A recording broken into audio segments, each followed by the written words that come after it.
Le stress en ville donc est là. Pourquoi ? Parce qu'il y a donc d'abord cette densité des bâtiments qui nous oppresse. Il y a également tous ces véhicules, ces deux roues qui se faufilent et ainsi de suite. Cette masse de véhicules, de tôles que l'on a devant soi qui roulent sur le bitume.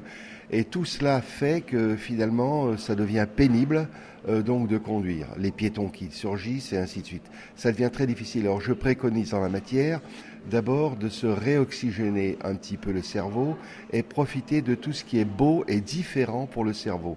À savoir, on passe à côté d'une vasque de fleurs, on la regarde. On regarde les arbres, les oiseaux. Quand on passe sur un pont, on prend une seconde pour voir l'eau dessous.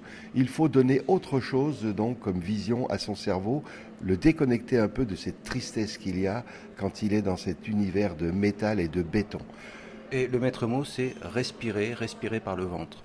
Respirer par le ventre, gonfler le ventre comme un ballon et ensuite rapidement chasser l'air du ventre en repassant rapidement par les poumons. Autre situation de stress où là on peut être directement agressé entre guillemets lorsqu'une voiture colle, lorsqu'on est victime d'une queue de poisson, lorsqu'un autre automobiliste fait un geste vengeur dans sa voiture. Alors à ce moment-là, qu'est-ce qui se passe et comment on peut réagir ? La voiture peut être considérée comme une pièce annexe du logement, de sa maison. Elle a tous les caractères de l'intimité. Il faut savoir que devant la voiture, il y a cet espace d'intimité, espace avant, et toutes les personnes qui viennent dans cet espace d'intimité, par exemple la méchante queue de poisson, cela crée automatiquement une montée de stress chez le conducteur.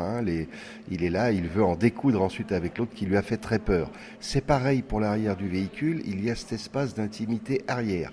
Ce qui explique quand on colle derrière le véhicule, il y a toutes ces réactions épidermiques qui créent et qui font monter donc la pression, monter le cœur en rythme cardiaque. Et pour s'en dégager, alors je prendrai le simple exemple de coller derrière le véhicule, ce qui arrive souvent, notamment sur autoroute, avec les fous furieux qui veulent à tout prix passer.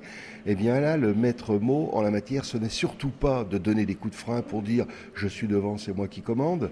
Ça, c'est complètement idiot. Ce n'est pas non plus laisser faire les choses en attendant peut-être que ça se passe. Non, la seule chose à faire immédiate, c'est de mettre le clignotant à droite.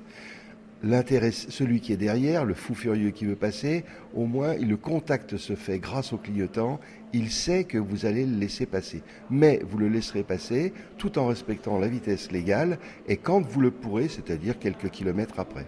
Et lorsque vraiment la situation tourne vinaigre, c'est-à-dire que la personne cherche vraiment le contact physique, aussi bien par la voiture que directement, qu'est-ce qu'il faut faire ? À Paris, nous avons eu 4 morts ces 3 dernières années pour des bagarres à cause de la voiture. On descend du véhicule et on règle ses comptes sur le bord de la route pour des insultes, des gestes menaçants. Donc dans ce cas-là, on verrouille toutes les portes du véhicule, on met les warnings, on klaxonne pour alerter un petit peu au voisinage et on s'extrait de cette situation. On se sauve pour sauver sa vie. Comment on fait pour accéder à cette conduite zen finalement ? C'est un apprentissage assez long. C'est le cœur qui parle, c'est le cœur qui décide de tout. Quelqu'un qui nous fait une queue de poisson, une méchante queue de poisson, le cœur qui battait à 85 va monter à 150, 160. Pareil quand on colle, pour certains la conduite de nuit qui fait peur, enfin peu importe, toutes ces situations stressantes font monter très rapidement donc le rythme cardiaque. Le but de la conduite zen, c'est de faire en sorte que l'on reste en permanence à son niveau de battement habituel du cœur. Et comment on rattrape ? On rattrape tout simplement en faisant en priorité la respiration abdominale plus d'autres exercices. Il y a 25 exercices que je préconise dans le livre Zen au volant, guide du mieux conduire. Alors, ce qui est un petit peu étonnant quand même, c'est que cette notion de conduite zen ne va pas de soi, en France en tout cas. Est-ce que dans les auto-écoles, est-ce que dans les centres d'apprentissage de conduite, c'est quelque chose dont on parle ? Est-ce qu'au moins on dit aux jeunes conducteurs, attention, conduire c'est stressant ?